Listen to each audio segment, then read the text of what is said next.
volunteer. Volunteer. That is a surprising and specific way of raising money. And everybody benefits. Mm-hmm. Everybody. What's your favorite nonprofit cause? Right now I don't volunteer for anything, but I was involved in a nonprofit called Starfire that helped out people that had developmental disabilities and kind of integrate them into the community versus just making their own community by themselves. And so I've interviewed that guy, the founder of my podcast a couple of times, and I've been wanting to volunteer. I've got really no reason why I haven't yet. So well, you've contributed in some way by interviewing the founder and giving more exposure to the organization. It's probably one of my podcasts that have the most views. He's such an interesting guy. So that's one of my favorite ones. And there's another one that's called 4C for Kids, which is essentially it's a nonprofit that focuses on at-risk youth, and especially when they're younger, kind of tackling them when they're younger. But of course, people that you meet through there there's so many people that are involved in this. So that's why. I remember when you told me about volunteering to potentially raise money for deals. It's like literally why I did it. When I was there, I could see, oh yeah, everyone wins here too because I'm contributing. I feel good. They feel good. Everyone feels good. And then there's also this potential to raise money as well. So how do you approach that? That's the key. That I do it because it feels good and it is beneficial for everyone who's receiving the volunteer hours or dollars. And if we don't go into it with that approach, then find another cause, because I guarantee you everyone has one cause that will be near and dear to their heart, and they'll feel passionate about that cause. So once we do that, then we're volunteering, we're connecting with people on a genuine, raw level versus meeting someone for lunch for a lunch meeting or something because you have a mutual acquaintance. That's different from we're packing food supplies for Thanksgiving food drive for the local food center. And I've got the rice and beans and you've got the chicken broth, and we're on assembly line and we're just hanging out for 6 hours or whatever it is. That interaction, that engagement, if when done consistently, is much more real than any other type of engagement. So when we do those sorts of things, and one, identify what we're passionate about, or at least what you'd like to help out with. I mean, just locally, nationally, whatever. Just something that's like, you know what, I like this nonprofit. One, do that, identify it, and then two, volunteer. Start volunteering. My two of choice that I work with now is Junior Achievement. All the profits from the Best Ever book, Volume 1, and soon to be released Volume 2. Really pumped up about that. That's releasing later this month or early February. They're being donated to Junior Achievement of Cincinnati. I just wrote and gave a check to the president of Junior Achievement of Cincinnati 2-3 days ago when I met with him for $3,000 for the Volume 1 from the sales so far. And you don't make much on books, by the way. But $3,000 is a significant amount of money, and we donated it. So you actually, obviously, contributed. I'm feeling all the positive vibe that come from that too. I'm sure that felt like, you'd think that giving away money would feel bad, but I guarantee that felt really good.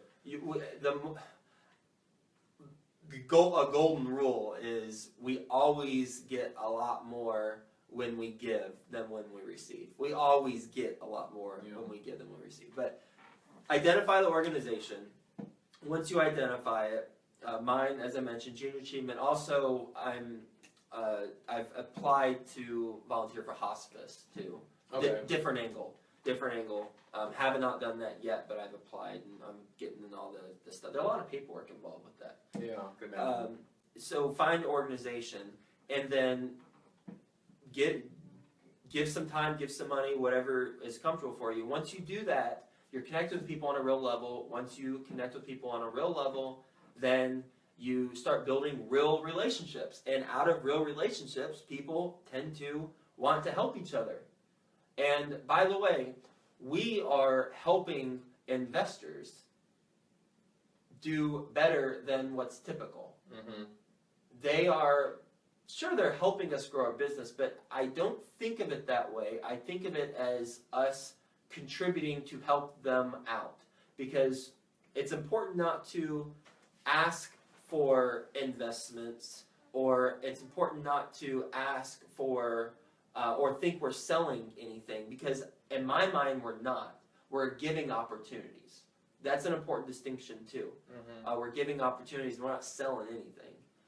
Because when you talk to enough people about a good opportunity, then it's going to get snatched up. And that's the approach that we take with multifamily syndication. So identify, and then once you identify, go volunteer, and ideally you become a board member for that nonprofit. Because when you become a board member, which I'm a board member for Junior Achievement in Cincinnati, you are connecting with CFOs, CEOs, and influential people within that community. And it's likely that those influential people with those alphabet soup titles have money and are accredited investors. And I have specifically seen that play out in my volunteering. And I did not go into it looking for anything other than giving and volunteering for a cause I'm passionate about. But I'm also benefiting in many ways as a result of volunteering and becoming a board member. I have investors who I've met through the board who have and are investors in my deals. I also have been on the board for Texas Tech, the College of Media and Communications. I've been on the board there for, I don't know, about 10 years or something, long time. When I started, there's no way I knew what I was going to be doing and buying apartments and raising money. But I've since had 5 or 6 investors that I know from the board who have invested in my deals. And so for someone starting out, how do you find private money? Well, this is the long game, by the way. This isn't for people who are fly-by-night, I want to get in, get out. This is people who, as we've talked about before, are approaching it from a decade standpoint. Yeah. Right? Like, when we approach it from a decade standpoint, not a 1 to 2 year thing or 6-month thing, God forbid. Yeah. When we approach it from a decade standpoint, then we're setting up our business for success in the long run. And that's how to do it. And I've seen firsthand that it will be very fruitful, both from a warming your heart standpoint to financially. Quick follow-up question. So when you go in there and you're volunteering, and I can imagine that you're not, keeping a checklist. Well, I've gone there for 6 months, now I can go and approach every single person and ask them for money. It's more of I can imagine it being more of an evolution of, obviously, when you're getting to know people, they're going to also want to get to know you. When they ask you what you're doing, then you are, you kind of are not allowed to, but then you have to explain what you do and how you raise money and how you add value to investors, instead of, I guess, forcing that to people. Would you say that's kind of how it happened? Yeah, I approach it the same way I approach conferences that I attend. Okay. I go there, and my goal is to make one new friend a day. And same with volunteering. When I volunteer, my goal is simply to make one new friend. That's it. One new friend. On the board, same thing. If when I'm a board member for organizations, my goal is to connect with one person while I attend that meeting. It could be a new person, it could be a same person I know already, but just talk to one person and get to know them. And that's there's no other method or thought process that I have other than that, and then staying in touch with them and getting to know them, seeing what I can do to help them out. and then naturally people start talking about what I'm doing. Exactly. That's just, they want to help you. It's just how the world works. People want to help you once you start helping them and getting to know them, and it's a very rewarding process for myself because I'm enjoying it, and for them too. Yeah, it's kind of like what we talked about last week too. Like approach, kind of to add to that, make one new friend, but also maybe approach situations when you're volunteering or when you're at conferences, like the dog. Like it's gonna be a magical moment. Like the dog wags its tail, and every time it sees someone, it's super jacked up. Mm-hmm. So I think if you add that to it as well, which is probably what you already do, then that'll build those relationships. Yep. So I was going to ask you, because you could give an example of a long-term play for raising money, but I remember when I first met you, I asked you like a technique on raising money. You kind of gave me that spreadsheet version of make a list of everyone you know, and that seems like a more short-term play, and it can also allow you to kind of brainstorm people that you already know, instead of having to make new friends or make new acquaintances, kind of leveraging your existing network to raise capital. So you want to maybe quickly go over that technique? So I really like that technique. That's what I was talking about. So what a tactical approach to this, and as you mentioned, more short term, like, okay, that's what we do long term, but okay, Joe, give me some stuff I can implement today. Well, today, go volunteer somewhere. But in addition to that, we have a spreadsheet that we've put together, and it is a money-raising spreadsheet.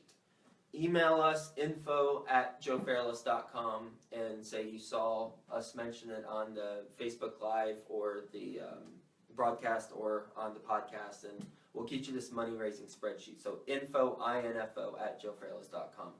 And this money-raising spreadsheet has the columns that you fill in for your investors with your investors' information. And it has, I won't go into all the columns, but I'll name some of the more important ones, like where they live, some miscellaneous notes, how much they are likely to invest, and then how you know them. And the last two parts are the two I want to focus on right now. How much they're going to likely invest and how you know them. So when we look at our network, we want to identify how we came across the individual. So I mentioned Junior Achievement, I mentioned Texas Tech Alumni Advisory Board, there's referrals. Your flag football team, team, one of my investors, I only knew him because I was the captain of the flag football team in New York. We won the championship, by the way. Oh yeah. Very proud of my life. And so I wrote it, and I use this spreadsheet for my investors now. I mean, I use the same exact spreadsheet. So I write in how I know them, and the goal is to get one person from each of those networks to say, yes, I'm interested. That way, you can go to someone else in the network and say, hey, Theo and I were talking, and here's what I'm focused on. We thought it would benefit you as well. Mm-hmm. Because when you go in with a warm lead, that's going to set you up for success exponentially more than cold, obviously. And that's the specific way to go in with a warm lead in what we do. I know from my advertising days, the number one influencer of purchase intent is word of mouth. Yep. If we have word of mouth referrals, that is the number one way that people are going to be influenced on if they buy or not buy. And so this money-raising tracker is set up to focus us on categorizing and grouping people based on how we were referred to them. Because then we're able to approach one person from that group. And as far as the amount that they're likely to invest, I'm getting very tactical, but what we'll want to do is have 30% more in that total. You'll total up all of your investors, and you'll have a total at the bottom. You want 30% more as that total than what you think you need for your deal. Yep. Because people are not going to invest who say they're going to invest. And by the way, people who have said they aren't going to invest, probably some will invest. So vice versa. But You want that 30% cushion so that you can confidently go look for deals. And that's a common mistake, which we won't get into in detail, but always have your equity lined up first before you look for deals, because I've done it both ways, and it's a character building experience if you find the deal first and then you're forced to, try and find the funds. Always have your equity lined up first. So that is a tactical way of getting private money identified. Look for, I was flag football team was one of my first lead categories, alumni advisory board, volunteer organization, junior achievement, people who I worked with in my full-time job, people I babysat for. A lot of people might not know I babysat when I was in college as a part-time job, and after I graduated in New York on the weekends to make extra money. So families who I babysat for, and then the approach I mentioned. My favorite part about that approach is you kind of put them in groups, and you just get one person, and then once you've got kind of like identified that one person, they've just expressed interest, the kind of social validation comes into play, and that, as you explained, is like a huge factor in influence. And if you don't believe me, first of all, a lot of people in your podcast talk about this. I think last week, I believe it was Colby K. I can't remember what episode it was specifically, maybe like 861. But he was kind of going through his 4 pillars of how he approaches all of his startups and business, and he started, tens of businesses. I think it was like 20, 30 businesses. And the one he stressed the most important was the validation. Like, does this product already have validation from someone else? Do people like this product, and can you kind of name drop that to other people? And then secondly, if you look at like a commercial or any type of advertising, like that's basically all they're doing. Like if you now once you know that validation is like a huge influencing factor in advertising, you can see it. You see it everywhere, like on billboards and commercials. You constantly see them trying to show you like, oh, this person right here, the cool person's using this product, and so if I use that product, I'll be cool too. And so that's why I really liked it, because it has like some psychological tactics in it too. Old school, and you look at ads from the 1950s and 60s, you see famous actors and actresses endorsed. It's a spokesperson, right? Exactly. But then as we've evolved our marketing, we have evolved it so that it's more people that we have a relationship with. That takes priority over LeBron James and others, because yes, LeBron might tell me like if I was looking for. It also depends on where their expertise is, but let's say that you gave me a recommendation, LeBron James, I saw on TV, gave me a recommendation for something. I would go with what you recommended over what LeBron recommended, because I know you. And unless it was specifically regarding some sort of peak performance, you're a strong. You're an athletic guy. LeBron James, though. Yeah, you're no LeBron James. It depends on what's being referred, but in general, that's why it works. It's just you got a psychological component to it. If someone who is recommending something, you're likely to try it, because ultimately we hang out with people who have qualities that we would like, or have qualities that are similar to ours. That's it. We like people who have qualities like ours, or have qualities that we seek out. And so when they talk to us about something, then we're initially interested because of that.